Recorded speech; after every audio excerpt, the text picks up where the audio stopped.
Hey guys, welcome back to my another mini vlog. আৰু বৰ্তমান মই ৰেডি হৈ আজি আছিলে ষষ্ঠী আৰু আজি সপ্তমী দিনা মই গৈছোঁ পূজা মণ্ডপলৈ ঘৰৰ ওচৰতে থকা মানে কম নৈতে থকা পূজাস্থলীলৈ ইয়াত গ'লোঁ গৈ পেলাই সেৱা কৰিলোঁ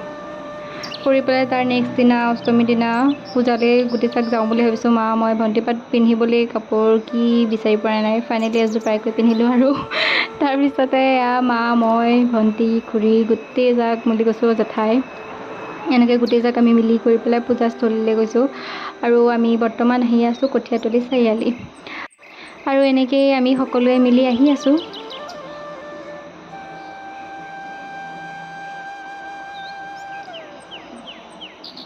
আৰু এইটো হ'ল কঠীয়াতলিৰ প্ৰথমটো পূজা মণ্ডপ যিটো আমি দেখিছিলোঁ আৰু ইয়াৰ পিছত এইটো নেক্সটটো তাতে আমি সোমাই সেৱা কৰি পেলাই ফুট ল'লোঁ পৰ্যট ল'লোঁ এনেকৈয়ে অলপ লৈ গৈ আহিলোঁ তাৰপিছত আমি সন্ধিয়া হওঁতে আহি পালোঁহি ব্ৰহ্মপুৰত থকা এই কাঠৰ মূৰ্তি আৰু তাতে দুৰ্গা মন্দিৰটো আছিলে তাতে গ'লোঁ আমি গোটেইখিনি মিলি কৰি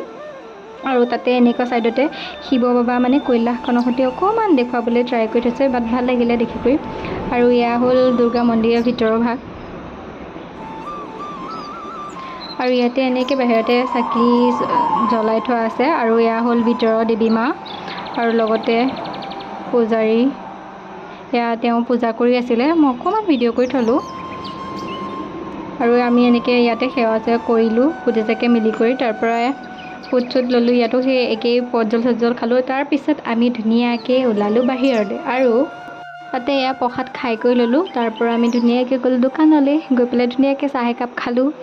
আৰু খাই পেলাই বেলুনটো অবিহনে কিবা পূজাটো আধৰুৱা লাগে ন বেলুন ল'লোঁ পিছে সেইটো বেলুন মোৰ কাৰণে লোৱা নাই জেঠাই পিতেক কথাত মোৰ দাদাৰ কাৰণে লৈছোঁ তাৰপিছত এয়া নলৈ পালোঁহি আকৌ আহি পেলাই তাৰপিছতে ইয়াতে পূজা মণ্ডপতে অকণমান চালোঁ কৰি ভিডিঅ'টো ইমানেই আছিল তেন্তে আজিলৈ বাই